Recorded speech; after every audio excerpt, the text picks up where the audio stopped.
History is not a straight line of progress. We often look back with modern arrogance, imagining ourselves as the peak of civilization. Yet the shadows of the past whisper secrets that defy explanation.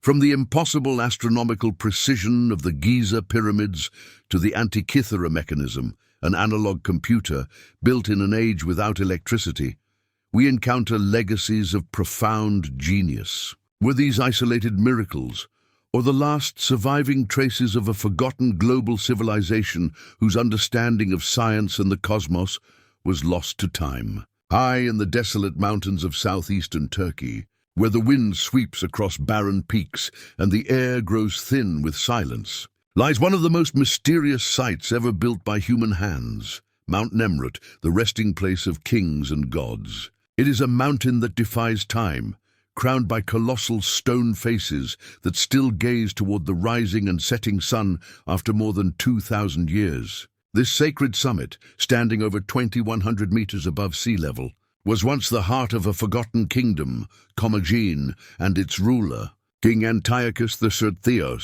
believed he could bridge the world of mortals and immortals. Was his ambition human arrogance or the limitless dream of a visionary soul? When German engineer Carl Sester first stumbled upon the site in 1881, he could hardly believe what he saw. Massive stone heads, each nearly 2 meters tall, lay scattered across the ground like the remains of fallen gods. Behind them loomed an artificial mound of crushed limestone, an immense man-made mountain within a mountain. It was not a natural formation, but a tomb, a temple, and a cosmic symbol all in one. Scholars soon realized they had uncovered one of the strangest royal monuments of the ancient world, a project born from the mind of a king who dared to turn his own grave into a temple of eternity.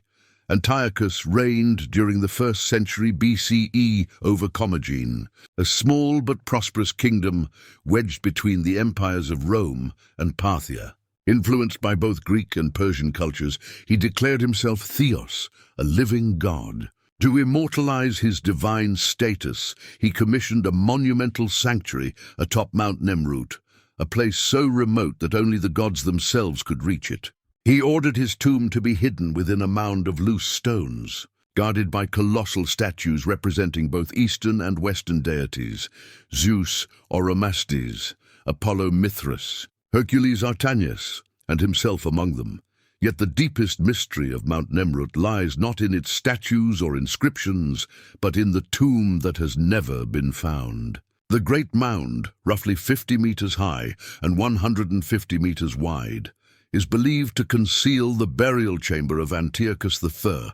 Yet despite over a century of study, its interior remains untouched. The mound is composed of hundreds of thousands of small stones deliberately chosen to make excavation nearly impossible. Any attempt to dig into it would cause the entire structure to collapse, sealing its secrets forever. Modern archaeologists and geophysicists have tried to penetrate this mystery with non-invasive technology. Ground-penetrating radar and seismic surveys have revealed anomalies, possible cavities or chambers hidden deep within, but nothing definitive. Some scans suggest symmetrical voids, perhaps tunnels or vaults built by human hands. Still, every effort to confirm them has failed, as though the mountain itself refuses intrusion. It is as if Antiochus foresaw the curiosity of future generations and designed his tomb to defy them for all eternity. Theories abound. Some believe the king's remains were never placed within the mound, that it serves as a symbolic tomb, a cenotaph representing his union with the gods rather than a physical burial. Others argue that somewhere deep inside lies a sealed chamber, lined with inscriptions, treasures, or celestial maps revealing the cosmic philosophy of the Commagene kingdom. A few even whisper that the tomb may hold relics of knowledge inherited from lost civilizations, wisdom Antiochus claimed as his divine inheritance from Greek philosophers and Persian. The ancient inscriptions, carved into the terraces of Mount Nemrut, speak of Antiochus's desire for eternal communion with the gods, but never mention where his body rests. Some passages describe a sacred resting place that faces the rising sun. Others hint at a secret chamber known only to the priests of Comagene. Could hidden tunnels wind beneath the mountain? Could the true tomb still lie undisturbed somewhere within its heart? Mount Nemrut stands as both monument and mystery, a testament to humanity's eternal longing to touch the divine. Was Antiochus's vision an act of arrogance, or the dream of a soul that refused to accept mortal limits? Perhaps, in the silence of that mountain, the answer still waits, buried among the stones, gazing forever toward the heavens, the colossal seated statues, or perhaps a secret passage carved deep into the bedrock before the mound was raised. Every possibility feels both plausible and unreachable. The surrounding terraces only deepen the mystery. On the eastern side, rows of monumental thrones and statues gaze toward the sunrise, while the western terrace mirrors them, facing the setting sun. This was no coincidence. It was a deliberate celestial alignment. Many researchers believe that Mount Nemrut was more than a royal tomb. It may have served as an ancient observatory, tracking the movements of the sun and moon. The entire complex seems to embody the eternal cycle of life, death, and rebirth, a reflection of King Antiochus's belief that he would ascend to dwell among the gods in eternal light. Every statue, altar, and relief appears to follow a cosmic design, merging astronomy with theology. Yet despite all these insights, the tomb itself remains untouched, a challenge to human curiosity and pride. The great mound still stands as a silent guardian, daring anyone to disturb it. Excavation is strictly forbidden by Turkish authorities, not only to preserve the site's integrity, but because the structure is so fragile that even a small disturbance could bring it down. Nature, too, has played its part in protecting the monument. Earthquakes have toppled the massive statues, scattering their heads across the terraces. Yet the mound itself remains curiously intact, as if shielded by the will of the gods. This enduring resilience has fueled legends of divine protection. Locals whisper of a curse upon those who would dare to open the tomb, that Antiochus and his gods would unleash their wrath upon any who defile their sanctuary. Indeed, early 20th century expeditions reported strange misfortunes, failed equipment, sudden storms, and mysterious injuries that drove explorers back down the mountain. Whether coincidence or something more, these tales have only strengthened Mount Nemrut's reputation as a sacred and forbidden place. But beyond superstition lies something far deeper, a philosophical beauty. Antiochus the built Mount Nemrut, not merely as a tomb, but as a monument to human ambition. It was a place where a man sought to carve his name into eternity, to merge heaven and earth, east and west, mortal and divine. The mound may hide his body, but the surrounding sculptures immortalize his vision. Each stone is a declaration of faith that the human spirit, no matter how small, can reach toward the stars, and that death cannot silence the will to be remembered. Those who climb to the summit at dawn or dusk still feel that power. As the first light of the sun touches the weathered faces of the statues, the mountain seems to awaken. The broken heads cast long shadows across the terraces, and for a fleeting moment it feels as though the gods of Commagene have risen once more. Standing there, high above the clouds, one understands why Antiochus chose this place, a peak that seems to brush against eternity itself. Today, Mount Nemrut stands as a UNESCO World Heritage Site, admired as both an engineering marvel and a timeless riddle. Scholars continue to study it, and travelers continue to wonder. Yet its heart remains sealed, a perfect metaphor for humanity's eternal pursuit of knowledge, always reaching, never quite touching the divine. The silence of the tomb speaks louder than any discovery could. Perhaps some secrets were meant to remain hidden. Perhaps Antiochus achieved what he desired most, immortality through mystery. For as long as no one opens his tomb, the world will continue to imagine what lies within: treasure, scrolls, or perhaps nothing at all. And in that eternal question, in the space between knowledge and faith, Mount Nemrut will forever reign as one of the greatest enigmas of the ancient world. Would you dare to open the tomb of Antiochus if you had the chance? Or would you let it rest, guarding its secrets for eternity? Across the golden sands of Abu Gurab, just north of Abu Sir, another ancient wonder lies almost forgotten, a monument rarely shown in documentaries or tourist guides, yet no less extraordinary. The sun temples of Nusayr, built more than 4,400 years ago, are not mere relics of faith, but coded testaments to Egypt's deep understanding of the cosmos. While the Great Pyramids of Giza stand as the world's enduring symbols of Egyptian genius, few have heard of the mysterious Sun Temple of Nusayr, the last and most complete of its kind. Dedicated to Ra, the sun god, the complex served as both a spiritual center and a scientific marvel.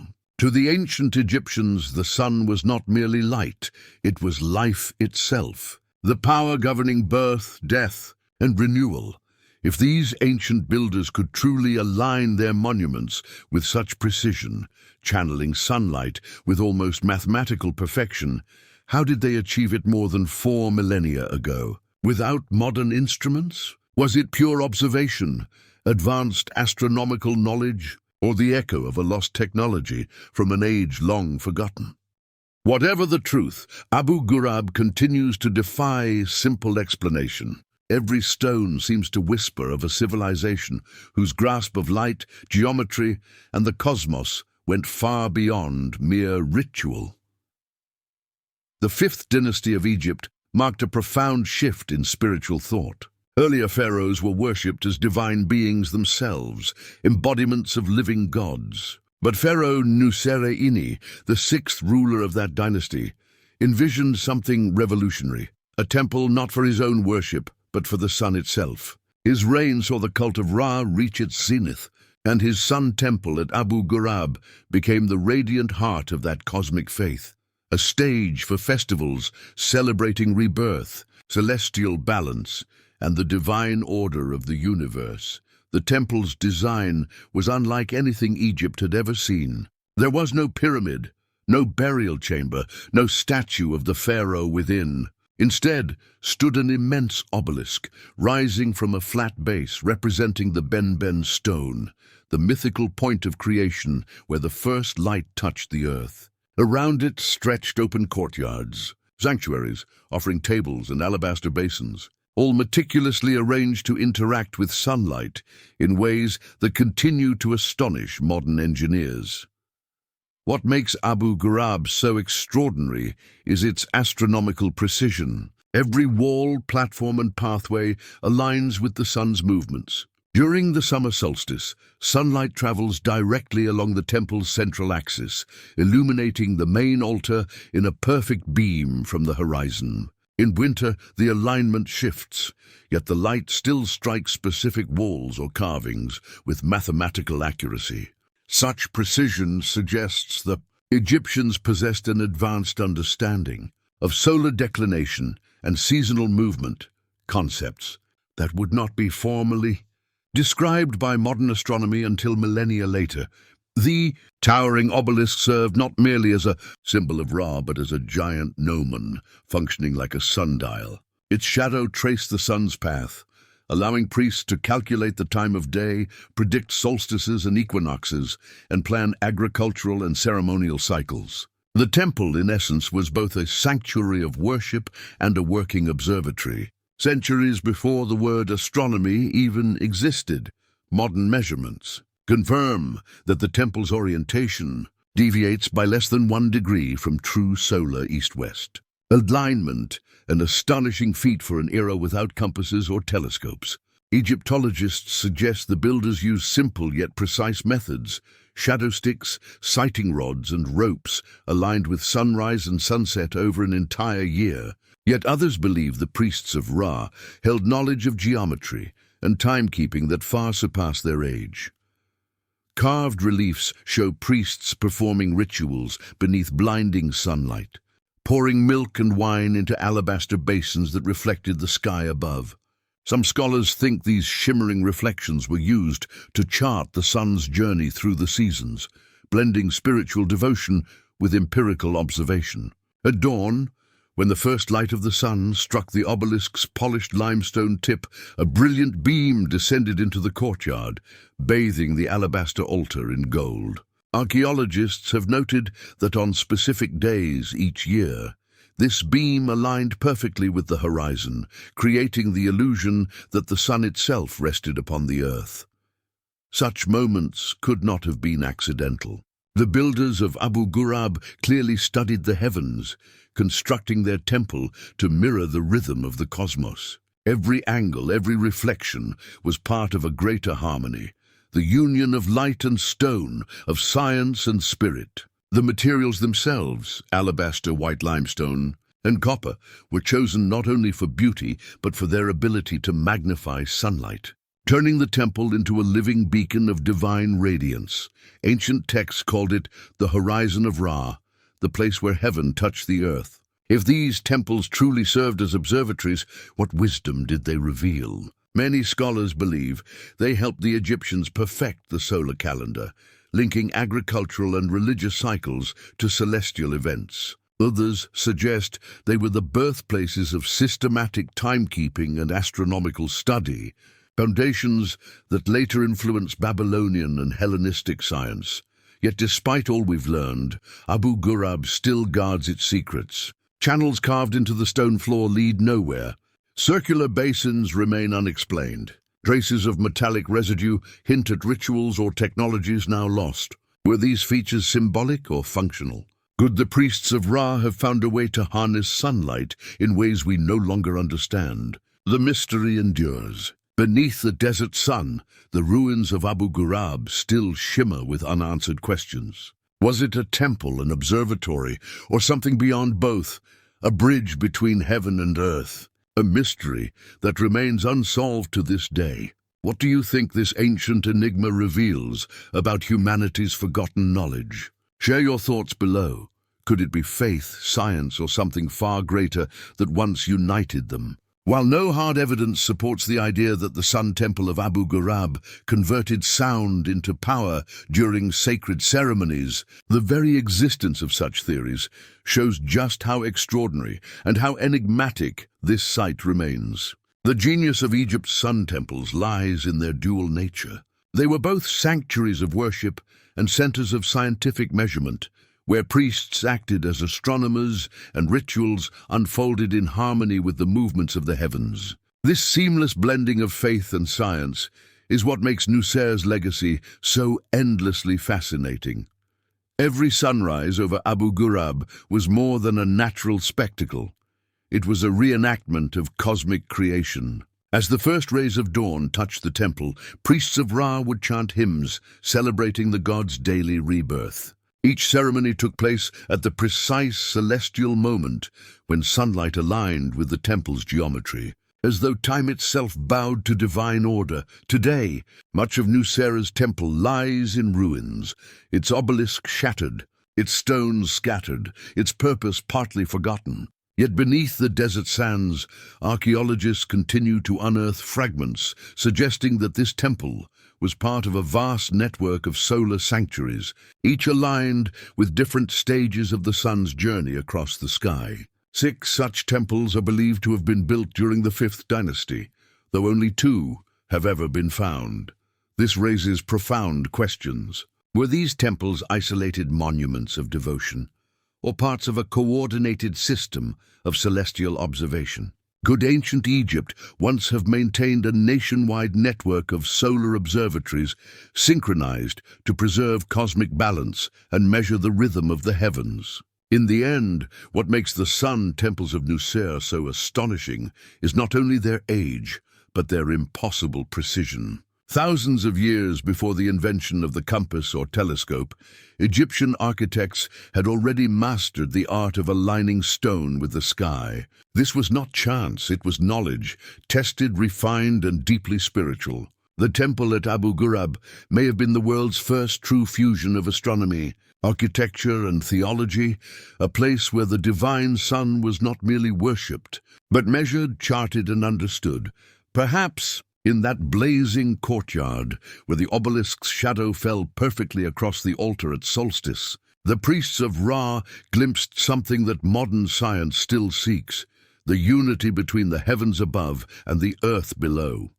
Among all the relics that survived the fall of the Aztec Empire, few possess the mystery, artistry, and historical weight of the Codex Mendoza. Created around 1541, just 20 years after Hernán Cortés conquered Tenochtitlan, this manuscript remains one of the most extraordinary documents of the ancient world. Originally intended to explain the structure of Aztec society to the Spanish crown, it became something far deeper, a bridge between two civilizations, and a puzzle that continues to intrigue historians to this day. The Codex Mendoza is not merely a book. It is an entire universe captured on parchment. Its pages burst with color, geometry, and narrative rhythm. Every line and every glyph tells the story of a civilization that rose to greatness in the Valley of Mexico, guided by gods, warriors, and ritual. It details the empire's tribute system, social hierarchy, education, religion, and warfare with meticulous precision. Yet beneath this order lies a haunting question that has never been fully answered. Who truly created the Codex Mendoza? Was it the Aztec Tlacuilos, the painter-scribes, who sought to preserve their people's soul in every brushstroke? The Spanish friars who reinterpreted it through a European lens? Or was it something in between, a rare collaboration between conqueror and conquered, producing a work both controlled and quietly rebellious? The official story seems simple. Antonio de Mendoza, the first viceroy of New Spain, commissioned the manuscript for King Charles I of Spain. Its purpose was administrative, to help the crown understand the empire it had just seized. Yet Mendoza himself did not write it. He ordered indigenous Aztec scribes, trained in the ancient art of pictography, to paint the images, while Spanish priests and officials later added commentary and annotations in their own language. This dual authorship, Aztec imagery paired with European text, gives the Codex Mendoza its haunting, hybrid identity. It is both native and colonial, authentic and interpreted, sacred and bureaucratic. In essence, it is the voice of a conquered empire speaking through the pen of its conquerors. Many scholars believe that Tlacuilos did far more than follow Spanish orders. They encoded hidden meanings, cultural metaphors, and sacred symbols that the Spaniards could not fully grasp. In the Codex's first section, for example, the scribes depicted the founding of Tenochtitlan through layered imagery, an eagle perched on a cactus rising from a lake, an emblem of divine destiny surrounded by glyphs for conquered cities. These images were not mere decoration. They were acts of quiet defiance, preserving the heart of a civilization that refused to be forgotten. Who do you believe truly authored the Codex Mendoza? The Aztec scribes who embedded their spirit into every brushstroke, the Spanish priests who sought to control the narrative, or both? Share your thoughts below. Could this manuscript be not just a record of conquest, but a silent rebellion, an immortal dialogue between two worlds forever bound by ink and history? They form a sacred geography, a map written in myth. Later sections of the Codex Mendoza meticulously record the empire's tribute system. Dozens of provinces are depicted, each offering its due: cloaks, jade beads, jaguar pelts, cacao beans, bird feathers, and weapons. The level of precision is extraordinary for any 16th century document, but what astonishes modern scholars most is that many of these provinces cannot be identified on modern maps. Were they forgotten regions or symbolic territories tied to religion and myth? The Tlacuilos' visual language was as exacting as mathematics, yet layered with spiritual meaning. A spear could signify conquest, justice, or cosmic order. A flower might represent beauty or death. The Spanish scribes who annotated the Codex often misunderstood these subtle codes. What survives today is not a simple historical record, but a palimpsest. Two civilizations layered upon one another, each trying to interpret the other's truth. And here lies the heart of the mystery. Despite centuries of study, no one knows who actually painted or compiled the Codex Mendoza. None of the Tlacuilos were named, Their identities were erased by time and colonial rewriting. Yet stylistic evidence suggests that it was not the work of one artist, but a team of elite Aztec scribes, perhaps survivors of Tenochtitlan's fall, secretly preserving the memory of their lost empire. Some historians believe the manuscript may have been adapted from an earlier pre-conquest state record, now lost, an administrative chronicle of Aztec tribute and governance. If so, the Codex Mendoza would represent the last surviving echo of the empire's official archives, a near-mythical remnant of Aztec statecraft. Others suggest that the Tlacuilos deliberately transformed their art into a quiet act of resistance. They knew their world was ending, yet through their symbols and pigments, they ensured that its soul would endure. In this light, the Codex Mendoza becomes more than a colonial report. It is a coded farewell, a final message from a conquered civilization disguised as a bureaucratic document for the Spanish king. Its glyphs conceal prayers, its margins hide fragments of ancestral wisdom. It is the last voice of Tenochtitlan, speaking across centuries of silence. Modern technology has revealed even more. Multispectral imaging and pigment analysis show that certain colors used in the codex were unavailable after the Spanish conquest, hinting that the materials came from pre-Hispanic sources. Some glyphs appear to have been altered or painted over. Faint underdrawings suggest that the original layout may have been rearranged, perhaps censored, before being finalized. These clues point to a provocative theory, that the Codex Mendoza we know today is not the original version at all, but a reconstruction, a carefully edited copy shaped by Spanish friars to make it acceptable for European eyes. If that is true, then somewhere, lost, hidden, or destroyed, there may once have existed a prototype, a purely indigenous manuscript that recorded the unfiltered worldview of the Aztecs before colonization. Even after its creation, the Codex's journey was as dramatic as its contents. In 1542, it was placed aboard a ship bound for Spain, but before it reached its destination, French pirates seized the vessel and looted its cargo. The manuscript vanished for decades, passing through unknown hands. When it resurfaced in France late in the 16th century, scholars noticed changes, annotations in different inks, missing pages, and inconsistencies in iconography. From there it traveled to England, perhaps even to Egypt, before finally finding refuge in Oxford's Bodleian Library, where it rests today. For nearly a century, the Codex Mendoza drifted in obscurity. No one knows who possessed it, studied it, or perhaps copied it. Was it hidden by collectors, traded among scholars, or secretly replicated, leaving multiple versions scattered across Europe? This lost chapter in its history adds yet another layer to its enigma. The Codex Mendoza is not merely a record of a vanished civilization. It is itself a survivor, scarred by conquest, exile, and rediscovery. Within its pages, we see the pulse of a brilliant world. Children learning discipline, warriors earning honor, priests offering sacrifice, merchants crossing deserts and jungles with tribute for their emperor. Each page breathes with life, order, and artistry, and yet the faces of its creators are gone.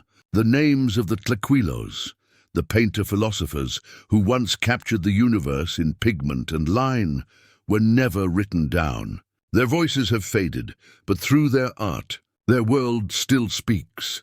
It is as if the Aztec scribes deliberately erased their own names, allowing the Codex Mendoza to speak not as the work of individuals, but as the collective voice of an entire civilization. Perhaps that was their true intention, to let their art become the soul of a people.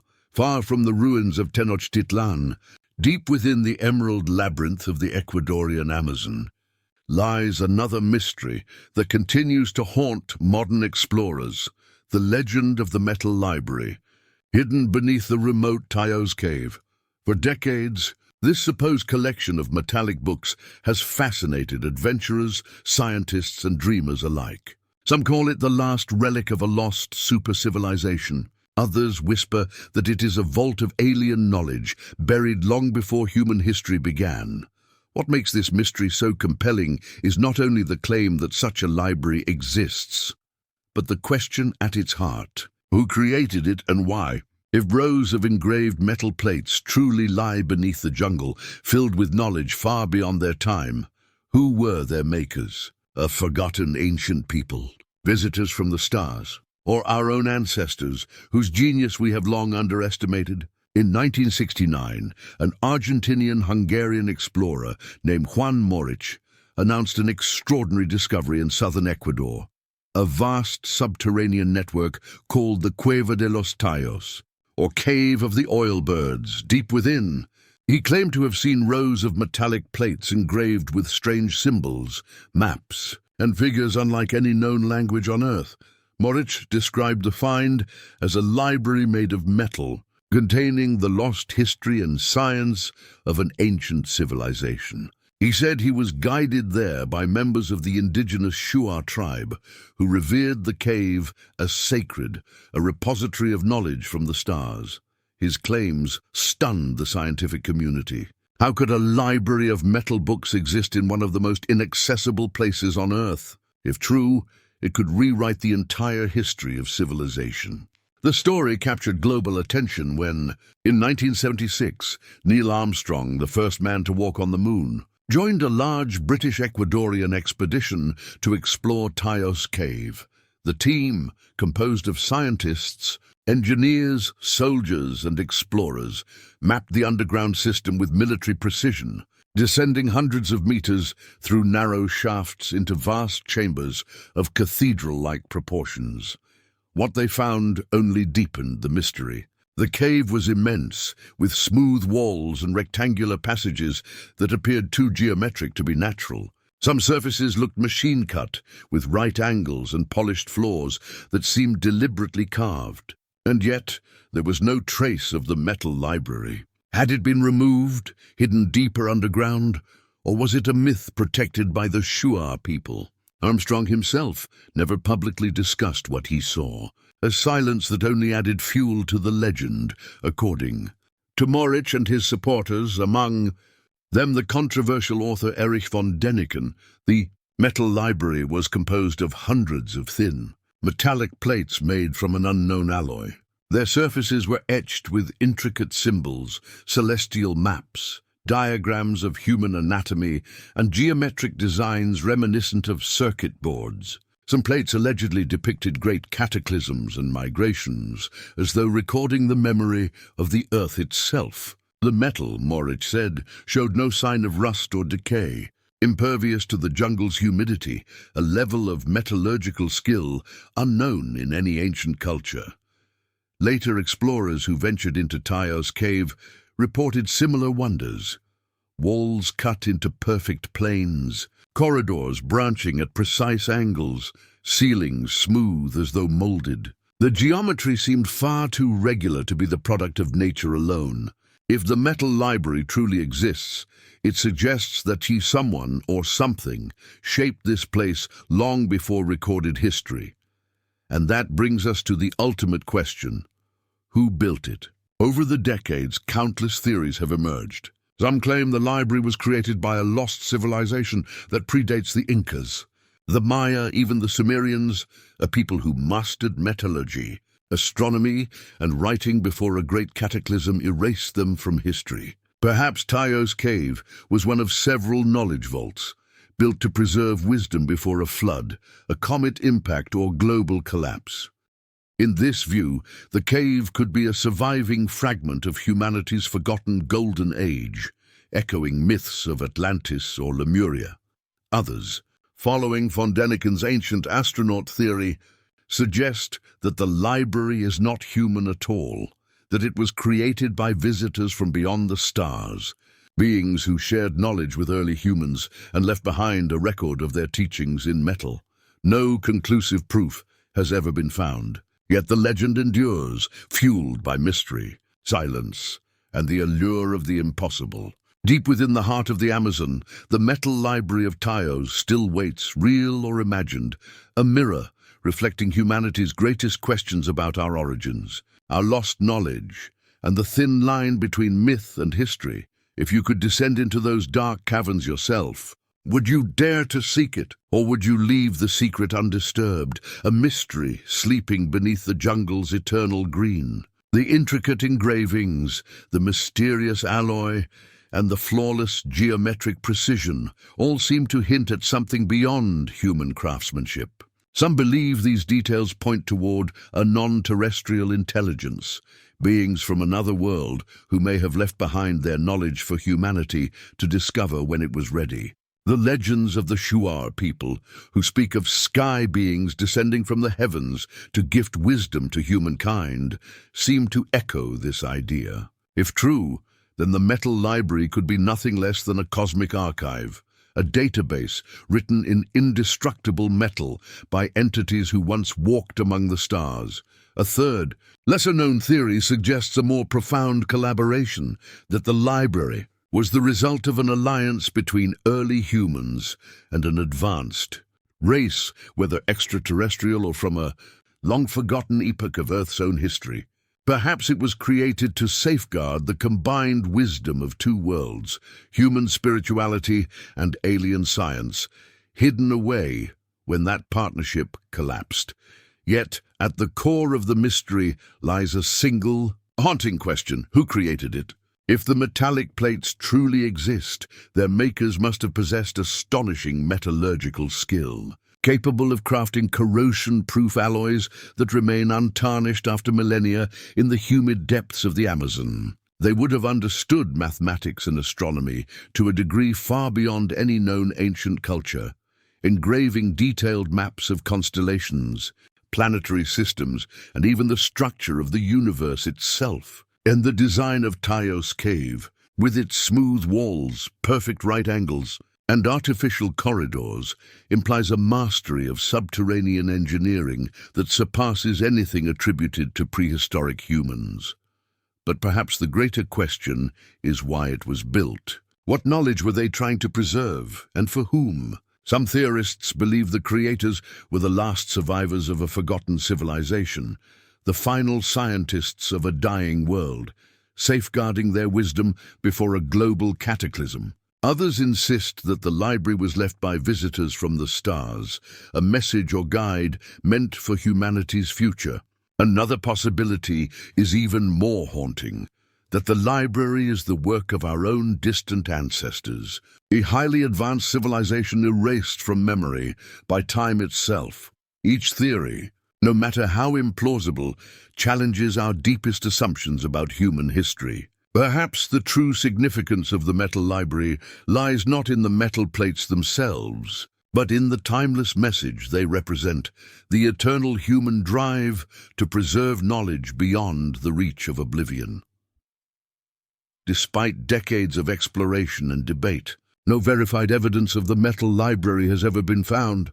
The 1976 British Ecuadorian expedition, which included Neil Armstrong, remains the most extensive investigation of Taos Cave. Yet even with its scientific precision, nothing conclusive was uncovered. Most researchers today dismiss the story as a myth born from misinterpretation and exaggeration. But others remain unconvinced. They argue that the real library may still be sealed within uncharted depths, hidden behind collapsed tunnels or beneath underground rivers, places untouched for tens of thousands of years. Even now, large portions of the Taos system remain unexplored. The Ecuadorian government restricts access to protect the region, and satellite scans have revealed strange geometric patterns beneath the dense jungle canopy, suggesting that the underground labyrinth could be far larger than anyone imagined. Yet no one knows what lies in its darkest chambers, and so the question endures: who built the metal library, and what knowledge does it guard? Was it a warning, a record, or a gift to the future? Until someone uncovers those elusive metallic pages, the truth will remain one of the greatest enigmas of our planet, beneath the endless sands of the Gobi Desert, where the horizon dissolves into waves of heat and dust. Another mystery sleeps, the lost city of Karakoto, the Black City. For centuries, it lay buried beneath the dunes, its once bustling streets and towering temples reduced to ruins and whispers. Founded in the 11th century by the Tangut Empire, rulers of the enigmatic Western Xia civilization, Karakoto was once a shining outpost along the northern branch of the Silk Road, a beacon of trade, learning and faith within its massive square walls. Nearly 400 meters across and 9 meters high, stood temples, stupas, watchtowers, and bustling markets where silk, spices, and sacred manuscripts changed hands between China, Central Asia, and Persia. But the desert gives as much as it takes. What was once a radiant city of prosperity became a tomb of silence. The same winds that carried merchants' voices now howl through hollow gates. The same sand that buried its enemies eventually swallowed the city itself. What makes Karakoto unforgettable is not only the mystery of its civilization, but the enigmatic tragedy that ended it. Did the Black City fall to war, to famine, or to the vengeance of the desert itself? When the Yuan dynasty collapsed in the 14th century, Karakoto too fell into ruin. In 1372, it was reportedly destroyed by Ming forces, but legends tell of something darker. Some say the Tangut people defied the heavens, practicing forbidden rituals that brought a curse upon their city. Others claim they sealed away sacred relics beneath the sand to protect them from invaders, and in doing so, doomed themselves. Today, Karakoto stands as a ghostly shell beneath the shifting dunes, its crumbling walls casting long shadows at sunset. The desert keeps its secrets well. Was the city's fall a tale of human pride, divine retribution, or something far stranger? What do you think truly happened to the Black City? Was it war, nature, or a curse buried beneath the sands of the Gobi? Perhaps, like the metal library of Ecuador, its truth still sleeps beneath the earth, waiting for the day it will be uncovered. Karakoto faced an invisible doom. Chinese chronicles mention a Ming army sent to reclaim the western frontier, but beyond that, the records fall silent. Legends, however, tell a far darker story, of a siege that lasted for weeks, perhaps months. The Ming forces, determined to erase the last stronghold of the Tangut descendants who had survived Mongol conquest, encircled the city, the Edzin-Gol River. The city's lifeline once flowed beside its walls, feeding its wells and crops. In a ruthless stroke of strategy, the attackers diverted the river, cutting off Karakoto's only source of water. At first, the Tangut citizens must have believed they could endure. The Black City had withstood Mongol raids and the harshest storms of the Gobi. But this was different. This was a slow death, one that came not by the sword, but by thirst. Day by day, the wells dried. Clay jars cracked in the sun. Horses collapsed in the streets. In the temples, monks offered desperate prayers as the air grew thick with the stench of decay. As the sands began to creep over the walls, whispers of betrayal and curses filled the night. One tale claims the Tangut governor Kabu refused to surrender. When defeat was certain, he killed his family and then himself. Another version says he opened the gates under cover of darkness, allowing the enemy in, only to vanish without a trace. None of these accounts can be verified, but all agree on one truth. The city died in silence, surrounded by shifting dunes and endless thirst. When explorers rediscovered Karakoto centuries later, they found bones near the dried riverbed, as though the last citizens had crawled toward the vanished water. Scorched walls hinted at a desperate final battle. Yet many temples were untouched, their relics preserved, as if the conquerors had left in haste, or something unseen had driven them away. After the fall, the desert reclaimed what remained. Over decades, storms buried the city, turning it into a myth. Nomads avoided the region, calling it Haicheng, the Black City, and warning that it was cursed. Travelers who dared to camp among its ruins reported hearing voices chanting Buddhist sutras in the wind. Others swore they saw ghostly figures walking the ramparts beneath the moon. By the 18th century, Karakoto had disappeared from all maps. It was not until 1908 that Russian explorer Pyotr Kozlov rediscovered the ruins, following rumors of a dead city beneath the dunes. What he found stunned the world. A perfectly preserved fortress of blackened stone, half buried in sand like a ship frozen in a sea of dust. Inside, Kozlov unearthed thousands of manuscripts written in the long-lost Tangut script, a language unread for 7 centuries. These hidden texts, religious sutras, administrative decrees, poems, offered a window into a civilization erased from memory. Scholars soon realized Karakoto was more than a ruin. It was a time capsule, a haunting echo of an entire world. Yet even now its core mystery endures. Why did the city fall so utterly? Why were the temples sealed so deliberately, as if the people knew what was coming?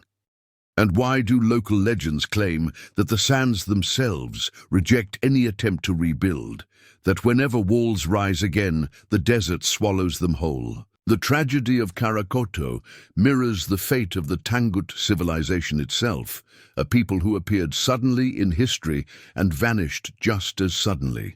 Their art, language, and religion blended Chinese, Tibetan, and Central Asian influences, yet remained distinct, evidence of a uniquely sophisticated culture. They practiced a fusion of Buddhism, Taoism, and animism, leaving behind scrolls painted with strange deities, hybrid figures, half human, half beast. Some archaeologists believe their fall was not merely military, but spiritual, a civilization that lost harmony with the harsh desert it depended on. The Gobi is merciless. A single shift in the river's course, a few seasons of drought, and entire empires can vanish. Perhaps Karakoto's end came not from war or curse, but from the slow hand of nature. Yet to those who perished within its walls, it must have felt like divine punishment. Today, Karakoto stands as both ruin and revelation. Its sun-scorched towers rise from the sand like the bones of a lost world. The wind that whispers through its gates seems to carry memories of the prayers once spoken there. Travelers still report faint voices on the night air, some say chanting, others the sighs of a city that refuses to die. Beneath the burning sky of the Gobi, the Black City endures, a ghost of stone, forever remembering what it lost. Its rediscovery forever changed what historians knew about the Western Shia. The manuscripts recovered from Karakoto are still studied in museums across Russia and China, revealing fragments of a world once lost to the sands. Yet for all archaeology has uncovered, the city's most haunting truth lies beyond science. Karakoto's fall is more than a historical tragedy. It is a warning etched into the bones of the desert. It reminds us that civilizations do not always end with fire and conquest, but sometimes with silence, with the slow retreat of a river or the shifting of a single dune. Power, faith, and survival are fragile threads, easily unraveled by time. The city's blackened walls still stand, defiant against the Gobi winds. But look closer, and you'll see how the sands have already begun reclaiming them, grain by grain, minute by minute. The same sands that once killed Karakoto now guard its memory, as if the desert itself became both tomb and protector. Somewhere beneath those dunes may still rest sealed temples, unread scrolls, and relics of a vanished people, perhaps even the final record of the Tanguts themselves. Until those remnants are found, Karakoto remains a city between worlds, between history and legend, between death and eternity. In the end, the mystery of the Black City is not only about how it was built or why it fell, but what it tells us about our own impermanence, that no matter how mighty a civilization becomes, it takes only the loss of a single river, a single breath of wind, for time to bury it beneath the sands. Karakoto still waits in silence beneath a sky of burning stars, whispering through the dunes, "Remember us. We were here, we lived. And we died, not by war, but by thirst, across the ancient world, from the high Andes of Peru to the sun-scorched plains of Egypt, from the jungle temples of Cambodia to the megaliths of Turkey. Archaeologists have uncovered something so precise and so out of place that it continues to baffle modern science. The mysterious metal clamps that bind together massive stone blocks carved thousands of years ago. These small, often I or T-shaped fittings appear wedged perfectly into grooves between stones weighing tens of tons. At first glance, they seem like simple joinery, but the deeper one looks, the more they suggest a forgotten technology, and perhaps a forgotten teacher. The story of these anomalous clamps began in South America, among the Cyclopean walls of Ollantaytambo and Sacsayhuaman. Their enormous stones fit so tightly that not even a knife blade can slide between them. In the joints between blocks, faint metallic traces shimmer, not nails, not bolts, but cast metal staples joining the stones. Tests revealed alloys of copper, arsenic, nickel, and silicon, combinations unknown to Andean metallurgists of that era. How could such mixtures have been created without advanced furnaces or precise temperature control? And even if the alloy existed, how was molten metal poured into gaps no wider than a finger without cracking the stone around it? Soon, similar clamps were found elsewhere. In Egypt, they linked the sandstone blocks of Karnak Temple. In India, they appeared in stepwells and ancient fortresses. In Turkey, even the enigmatic site of Göbekli Tepe, dating back more than 11,000 years, shows traces of metallic bonding between pillars. The pattern is global, yet the cultures share no known contact. Somehow, across continents and millennia, the same engineering concept emerged, the use of metal staples to fuse colossal stones without mortar. The technique defies easy explanation. Each cavity was carved with mathematical precision, often mirror-aligned across adjoining blocks. The molten metal was poured, cooled, and solidified, locking the structures into seamless unity. Even major earthquakes failed to shatter these walls. Instead, the stones flexed as if alive, moving as a single organism. Modern builders still marvel at their durability. Most modern concrete could not replicate such resilience. Even more puzzling, many of these clamps are made from alloys that should not have existed in their time. Some contain lead mixed with iron or manganese. Others resist corrosion altogether. Spectrometer analysis has even revealed non-native elements, suggesting refined smelting or the use of imported materials. How could societies without written metallurgy or iron furnaces have produced such sophistication? The simplest explanation, coincidence, feels increasingly insufficient. Who then taught the ancients to bind mountains with metal? Was it the work of a lost global civilization, the legacy of ancient gods, or simply the genius of human engineers centuries ahead of their time? The clamps remain silent, but in their silence, they speak of something profound, that our ancestors may have known far more about earth, metal, and time than we dare to imagine. Scientists have proposed practical reasons for these mysterious metal clamps. Some suggest they were used to stabilize massive structures against earthquakes. Others believe they helped distribute weight evenly across irregular stones. A few even think they held symbolic meaning, tokens of unity and endurance, linking stone to stone as sacred bonds. Yet as more sites across the world reveal the same fittings, identical in shape, scale, and alloy, the theory of isolated invention begins to crumble. How could civilizations separated by oceans and millennia have created the same engineering solution so precisely? Here the mystery deepens. If these cultures never met, who taught them? Some archaeologists, cautious but intrigued, propose that these clamps might be the fingerprints of a lost global culture, a mother civilization that predated all others. Its technological traces may survive only in stone, its memory preserved in myth. Across continents, stories tell of floods, fires, and gods descending from the sky, echoes perhaps of a forgotten world erased by catastrophe. Could these clamps be physical remnants of that network, fragments of an ancient knowledge system that once spanned the earth? Others offer a more conservative view that the technique arose independently, a parallel evolution of engineering driven by similar challenges. But even this explanation falters when confronted with the uncanny uniformity of the clamps. The angles of the grooves, the proportions of width to depth, even the metallurgy, copper arsenic alloys in Peru, lead iron in Egypt, and nearly identical molds in Turkey and India, all match with startling precision. Coincidence begins to strain belief.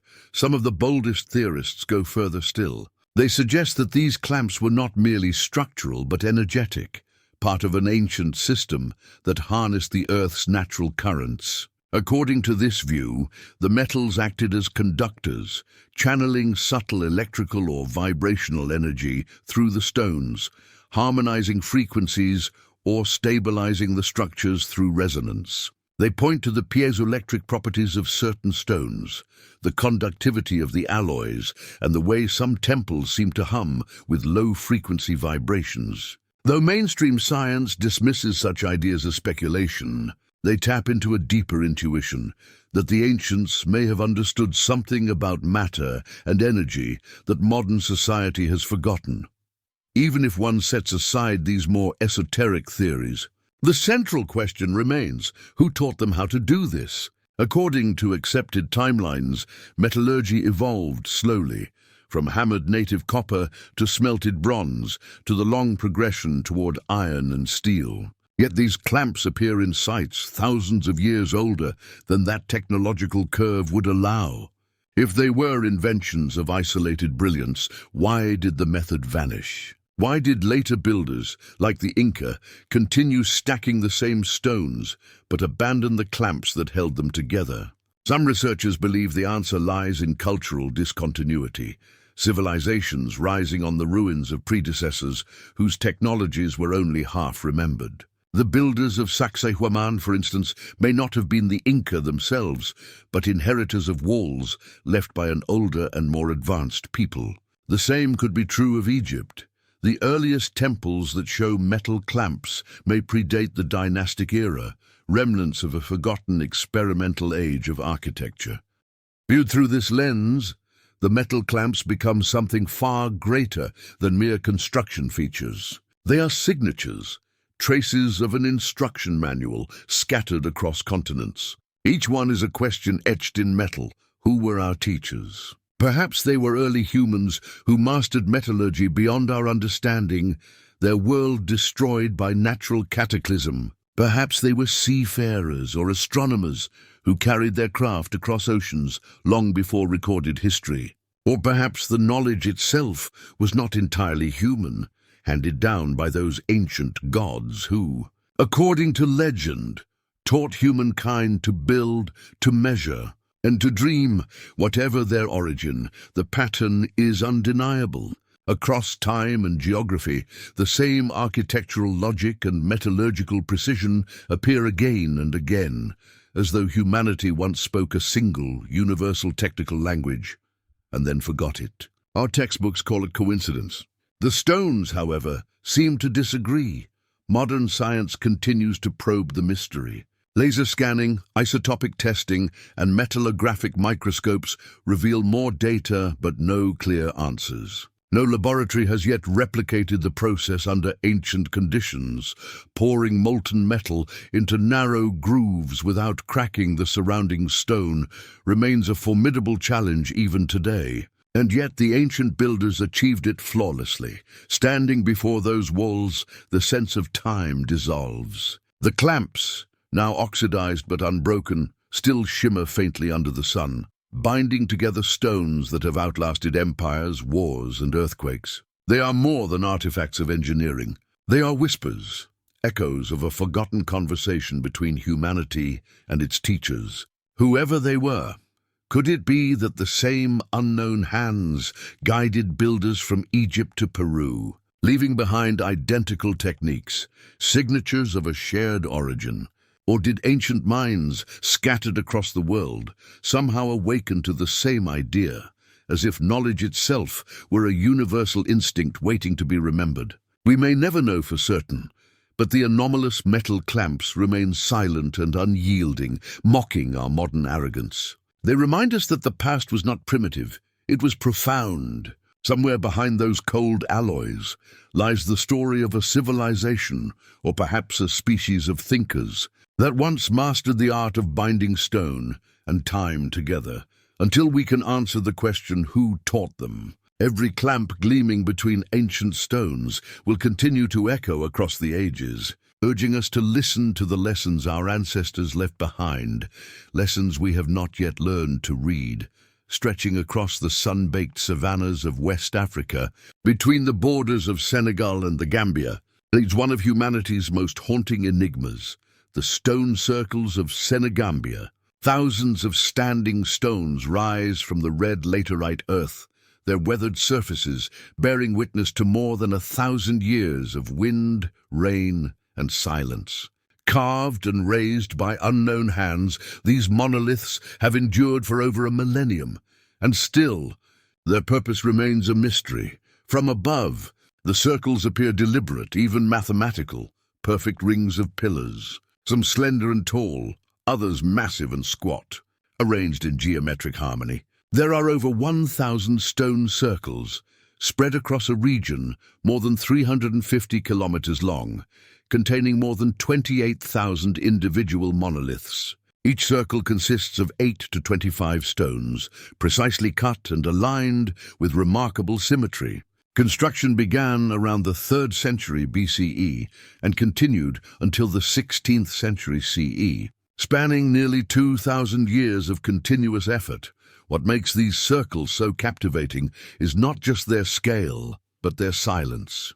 Unlike the megaliths of Europe, the builders of the Senegambian circles left no inscriptions, no carvings, no language to explain their purpose, only the enduring weight of stone and the intuition that they were built to connect earth, life, and the unseen world. If you were to stand at the center of one of these circles under the same vast African sky that guided its builders, what would you feel? Were these stones meant to honor the dead, chart the heavens, or serve as gateways to the spirit realm? Excavations have revealed that beneath several circles lie burial chambers, containing human remains, accompanied by iron spears, pottery, beads, and jewelry. Many skeletons were positioned in ritual postures, curled or facing east, as if awaiting rebirth.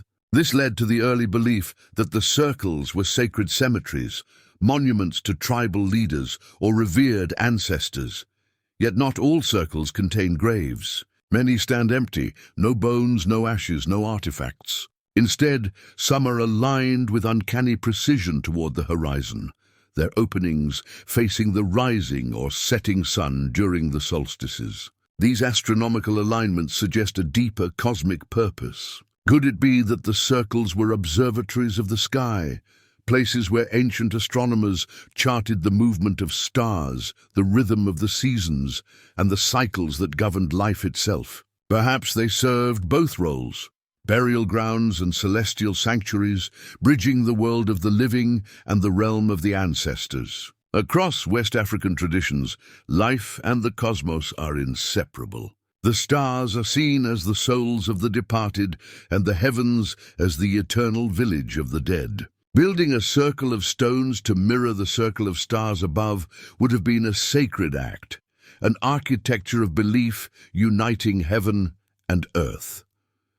Recent studies of the major sites, such as Senegambia and Wasu, reveal that some circles form astronomical patterns, their spacing mirroring the apparent path of the sun and moon. Others align precisely with the cardinal directions, north, south, east, and west, suggesting deliberate design, not coincidence, whether built as tombs, temples, or observatories. The stone circles of Senegambia embody the human desire to find order in the universe, to anchor memory, spirit, and time in enduring form. They stand as quiet witnesses to a truth older than history itself, that long before we measured the stars with machines, we measured them with faith, with geometry, and with stone.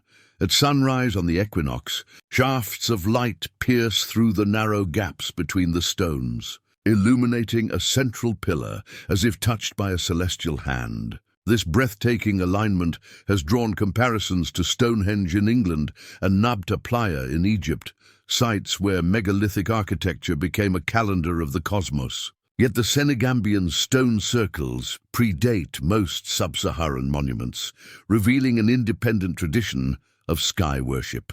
Here, astronomy was not a science to be studied, but a spiritual act, a way of communing with the heavens. Watching the stars was prayer, and the circles were temples, translating the language of the sky into stone. Even today, local elders speak of the stones as the eyes of the ancestors, forever watching the heavens. To them, these circles are not relics, they are living altars, where the rhythm of the stars and the rhythm of human life meet in harmony.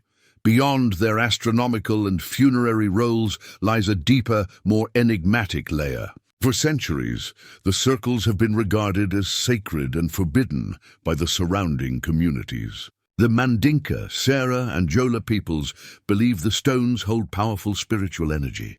Disturbing them is said to invite misfortune. Some circles are avoided entirely.